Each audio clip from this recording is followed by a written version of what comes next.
Hello students, welcome to all of you. आज हम सीखेंगे प्रेजेंट परफेक्ट टेंस। इसके पहले मैं आप लोगों को तीनों इंडेफिनिट टेंस और तीनों कॉन्टिन्यूअस टेंस पढ़ा चुका हूं। अगर आप लोगों ने उन क्लासेस की वीडियोस को नहीं देखा है तो ये मेरी सलाह है कि अगर अपनी इंग्लिश को इम्प्रूव करने के लिए आप उन वीडियोस को जरूर देखिएगा। साथ ही साथ मैं आप लोगों से भी कहना चाहता हूँ कि अगर आप लोग आसानी से सिंपल और यूनिक टेक्निक से अपनी इंग्लिश को इम्प्रूव करना चाहते हैं तो प्लीज़ मेरे चैनल को सब्सक्राइब करें, ताकि आने वाले समय में आप लोगों को इंपॉर्टेंट और एजुकेशनल वीडियोस की नोटिफिकेशन आसानी से मिलती रहें। तो चलिए स्टूडेंट, शुरू करते हैं आज की इस क्लास को। प्रेजेंट परफेक्ट टेंस की पहचान होती है, हिंदी वाक्यों के अंत में आता है चुका है, चुकी है, चुके हैं, चुका हूँ, या देखा है, पढ़ा है, खाया है, ली है, दी है। बड़ी ही सिंपल इसकी पहचान होती है। इसके अलावा इसकी हेल्पिंग वर्ब देख लीजिए।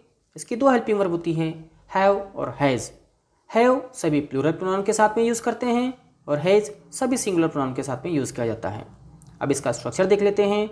जैसे कि स्टूडेंट्स मैं आप लोगों को पहले पढ़ा चुका हूँ कि किसी भी वाक्य को हम चार तरह से बोल सकते हैं, अफर्मेटिव, नेगेटिव, इंट्रोगेटिव और इंट्रोगेटिव प्लस नेगेटिव। उन चारों वाक्यों का स्ट्रक्चर मैंने यहाँ पर लिख रखा है और उन्हीं चारों वाक्यों का जो स्ट्रक्चर है उसी के हम सेंटेंस में यहाँ पर हम प्रैक्टिस करेंगे। हम पहला एग्जाम्पल लेते हैं स्टूडेंट्स, प्लूरल प्रोनाउन का। हम खाना खा चुके हैं या हमने खाना खा लिया है। इसको हम दोनों तरह से बोल सकते हैं, इसलिए मैं यहाँ पर दोनों ही जो इसकी पहचान होती है उसकी आपको प्रैक्टिस करा रहा हूँ। अब इसका जो अफर्मेटिव सेंटेंस है वो देखिए, वी हैव ईटन फूड। अब ये कैसे बना, स्ट्रक्चर की तरफ देखिए। पहले सब्जेक्ट है तो हमने लिख दिया है वी, फिर हैव और हैज़ में से हमारी जो हेल्पिंग वर्ब है वो आएगी हैव, क्योंकि वी के साथ हम यूज़ करते हैं हैव। वर्ब का थर्ड फॉर्म है यहाँ पर ईटन और ऑब्जेक्ट की जगह हमने लिख दिया है फूड। तो किस तरह से बन गया ये, वी हैव ईटन फूड। उसी तरह से नेगेटिव देखिए, we haven't eaten food. Structure देख लीजिए एक बार। पहले सब्जेक्ट है, फिर उसके बाद में हैव और नॉट को मिलाकर हमने हैवंट बना दिया है और वर्ब का थर्ड फॉर्म यूज़ किया है हमने ईटन। उसके बाद में ऑब्जेक्ट है तो हमने यहाँ पर यूज़ किया है फूड। तो ये कैसे बन गया ये, वी हैवंट ईटन फूड। अब इंटरोगेटिव देख लीजिए students, have we eaten food और interrogative plus negative, haven't we eaten food. इस तरह से आप लोग स्ट्रक्चर देखकर सेंटेंस आसानी से बना सकते हैं। नेक्स्ट एग्जाम्पल करते हैं स्टूडेंट, सिंगुलर प्रोनाउन का। वह कपड़े खरीद चुका है या उसने कपड़े खरीद लिए हैं। ये कैसे बना, अफर्मेटिव स्ट्रक्चर देखिए, अफर्मेटिव सेंटेंस देखिए, ही हैज़ बॉट क्लॉथ्स। स्ट्रक्चर की तरफ देखिए, अफर्मेटिव सब्जेक्ट की जगह यूज़ किया है हमने ही। हेल्पिंग वर्ब यहाँ पर आई हैज़, क्योंकि सिंगुलर प्रोनाउन के साथ में हेल्पिंग वर्ब आता है हैज़। वर्ब का थर्ड फॉर्म हमने यूज़ किया है बॉट और ऑब्जेक्ट की जगह हमने यूज़ किया है क्लॉथ्स। अदर वर्ड का यूज़ यहाँ पर नहीं किया गया है। तो कैसे बनाइए, he has bought clothes. Negative देखिए, he hasn't bought clothes. Interrogative, has he bought clothes. Interrogative plus negative, hasn't he bought clothes. इसी तरह से आप स्ट्रक्चर देखते जाएं और सेंटेंस बनाते जाएं। आप आसानी से किसी भी तरह के सेंटेंस को बना सकते हैं। एक एग्जाम्पल और देख लेते हैं स्टूडेंट्स, सिंगुलर प्रोनाउन का। कबीर बाजार जा चुका है या कबीर बाजार गया है। अफर्मेटिव कैसे बनाइए, Kabir has gone to market. Structure देखिए, सब्जेक्ट की जगह हमने यूज़ किया है कबीर, हेल्पिंग वर्ब हमने यूज़ किया यहाँ पर हैज़, वर्ब का थर्ड फॉर्म हमने लगाया है गॉन और अदर वर्ड का यूज़ किया हमने टू मार्केट। तो ये कैसे बन गया, Kabir has gone to market. Negative देखिए, Kabir hasn't gone to market, Kabir बाजार नहीं गया है। Interrogative, has Kabir gone to market, क्या कबीर बाजार गया है। और interrogative plus negative, hasn't Kabir gone to market, क्या कबीर बाजार नहीं गया है। इसी तरह से स्ट्रक्चर देखकर आप किसी भी तरह के सेंटेंस को बना सकते हैं। ओके स्टूडेंट्स, अब हम प्रैक्टिस करते हैं इंट्रोगेटिव सेंटेंसेस की। यहाँ पर स्ट्रक्चर में मैंने इंट्रोगेटिव सेंटेंस का स्ट्रक्चर लिख रखा है और उनका आंसर हम अफर्मेटिव या नेगेटिव में दे सकते हैं, इसलिए मैंने वहाँ पर उनका भी स्ट्रक्चर दे दिया है। चलिए अब हम पहले प्लूरल का एग्जाम्पल देखते हैं। क्या वे क्रिकेट खेल चुके हैं। कैसे बनाइए, हैव दे प्लेड क्रिकेट। अब स्ट्रक्चर देखिए, पहले हेल्पिंग वर्ब है हैव तो हैव आ गया, उसके बाद में सब्जेक्ट है दे और उसके बाद वर्ब का थर्ड फॉर्म प्लेड और ऑब्जेक्ट की जगह हमने लिख दिया है क्रिकेट। तो ये बन गया हैव दे प्लेड क्रिकेट। अब आप इसका आंसर अफर्मेटिव में दे सकते हैं या नेगेटिव में। अफर्मेटिव कैसे देंगे, yes they have played cricket, और नेगेटिव में no they haven't played cricket. मैंने ऊपर स्ट्रक्चर लिख रखा है, आप स्ट्रक्चर को देखते जाइए और उसके आंसर्स बनाते जाइए। अगला एग्जाम्पल देखिए प्लूरल का। क्या तुमने फिल्म देख ली है या क्या तुम फिल्म देख चुके हो। तो किस तरह से बनेगा ये, have you seen the movie. Interrogative structure देखिए और उसको बना दीजिए। आंसर अफर्मेटिव में कैसे बनेगा? Yes I have seen the movie, हाँ मैंने मूवी देख ली है। और negative, no I haven't seen the movie, नहीं मैंने मूवी नहीं देखी है। अगला एग्जाम्पल देखिए सिंगुलर प्रोनाउन का। क्या वह दुकान खोल चुका है? Has he open shop. Interrogative sentence देखिए, पहले हेल्पिंग वर्ब है हैज़, तो हमने हैज़ लगा दिया। उसके बाद में सब्जेक्ट आएगा ही, वर्ब का थर्ड फॉर्म ओपन, ऑब्जेक्ट हो गया शॉप, तो ये बन गया has he open the shop. अब उसका आंसर अफर्मेटिव में कैसे देंगे हम? Yes he has open the shop, हाँ वह दुकान खोल चुका है।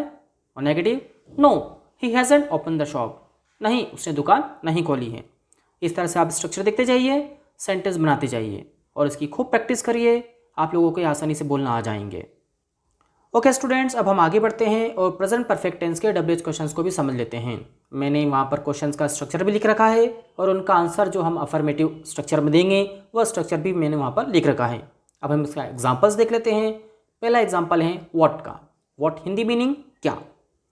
प्लूरल का एग्जाम्पल है व्हाट हैव यू टॉट, तुम क्या पढ़ा चुके हो या तुमने क्या पढ़ाया है। स्ट्रक्चर देखिए, WH की जगह आ गया है व्हाट, हेल्पिंग वर्ब हैव और हैज़ की जगह हमने यूज़ किया है हैव, क्योंकि सब्जेक्ट हमारा यू है। उसके बाद वर्ब का थर्ड फॉर्म टॉट, तो कैसे बन गया ये व्हाट हैव यू टॉट। अब इसका आंसर आप कैसे देंगे? आई हैव टॉट मैथमेटिक्स, मैंने मैथमेटिक्स पढ़ाया है, या आप जो भी आंसर देना चाहें। अगला एग्जाम्पल देख लेते हैं व्हेन का। व्हेन मीन्स कब। सिंगुलर का एग्जाम्पल देखते हैं when has he red newspaper, उसने अखबार कब पढ़ा है। स्ट्रक्चर देखिए, WH की जगह है व्हेन, हैव और हैज़ की जगह आ गया है हैज़, सब्जेक्ट की जगह हमने यूज़ किया है ही, वर्ब का थर्ड फॉर्म हो गया है रेड और ऑब्जेक्ट यूज़ किया हमने न्यूज़पेपर। तो कैसे बनाइए? When has he red newspaper, उसने अखबार कब पढ़ा है। अब आप आंसर दे दीजिए इसका, he has red newspaper in the morning, उसने सुबह ही अखबार पढ़ा है, या आप जो भी आंसर देना चाहें दे सकते हैं।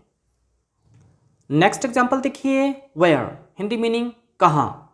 प्लूरल का एग्जाम्पल है ये where have they eaten food, उन्होंने खाना कहाँ खाया है।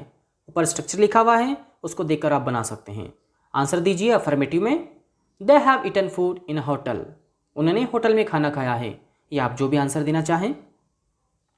अगला देखिए हाउ हिंदी मीनिंग कैसे। ये सिंगुलर का एग्जाम्पल है how has he cooked food, उसने कैसे खाना बनाया है या उसने कैसा खाना बनाया है। आप आंसर देंगे अफर्मेटिव में, she has cooked delicious food, उसने स्वादिष्ट खाना बनाया है, या आप जो भी आंसर देना चाहें। ओके स्टूडेंट्स, आगे बढ़ते हैं। एक और WH क्वेश्चन लेते हैं हु। हु का मतलब होता है कौन या किसने। मैंने वहाँ पर स्ट्रक्चर भी लिख रखा है, आप देख सकते हैं। अब हम इसका एग्जाम्पल ले लेते हैं। Who has taught you English, तुम्हें इंग्लिश किसने सिखाई है। स्ट्रक्चर देखिए, ऊपर लिखा है हु की जगह हमने लिख दिया हु। हेल्पिंग वर्ब हम यूज़ करेंगे हैज़, वर्ब के थर्ड फॉर्म की जगह हमने यूज़ किया है टॉट, ऑब्जेक्ट की जगह हमने यूज़ किया है यू, और अदर वर्ड की जगह यूज़ किया है हमने इंग्लिश। तो कैसे बन गया ये who has taught you English, तुम्हें इंग्लिश किसने सिखाई है। आप इसका आंसर जो भी देना चाहें वो दे सकते हैं। मैंने यहाँ पर अफर्मेटिव आंसर दे रखा है, mister Kabir sir has taught me English, mister Kabir sir ने हमें इंग्लिश सिखाई है। नेक्स्ट WH क्वेश्चन देखिए स्टूडेंट, विच हिंदी मीनिंग कौन सा या कौन सी। वहाँ पर विच का स्ट्रक्चर भी मैंने लिख रखा है। चलिए एग्जाम्पल देखते हैं। Which movie have you seen, तुमने कौन सी मूवी देखी है। अब ये कैसे बना, स्ट्रक्चर देखिए ऊपर, विच की जगह तो विच यूज़ किया है हमने, फिर ऑब्जेक्ट आएगा, मूवी इस सेंटेंस में ऑब्जेक्ट है। हेल्पिंग वर्ब की जगह हमने यूज़ किया है हैव, सब्जेक्ट की जगह हमने यूज़ किया है यू, वर्ब का थर्ड फॉर्म सीन। तो कैसे बन गया ये which movie have you seen. अब आप इसका आंसर जो भी देना चाहें दे दीजिए। मैंने कैसे दे रखा है देखिए, आई हैव सीन हॉलीवुड मूवी, मैंने हॉलीवुड मूवी देखी है। तो स्टूडेंट्स कुछ इस तरह से आप WH क्वेश्चंस की प्रैक्टिस कर सकते हैं। इसके अलावा कुछ और WH क्वेश्चंस हैं जिनकी आप प्रैक्टिस करें, जो मैं आप लोगों को पिछली क्लासेस में पढ़ा चुका हूं, उसको आप अलग अलग टेंस के अंदर प्रैक्टिस कर सकते हैं और अपनी इंग्लिश को इम्प्रूव कर सकते हैं। आई होप स्टूडेंट्स आप लोगों को आज की क्लास अच्छी लगेगी और आप लोगों ने जरूर कुछ ना कुछ सीखा होगा। तो स्टूडेंट्स मिलता हूँ मैं आप लोगों से अगली क्लास में, तब तक लिए धन्यवाद।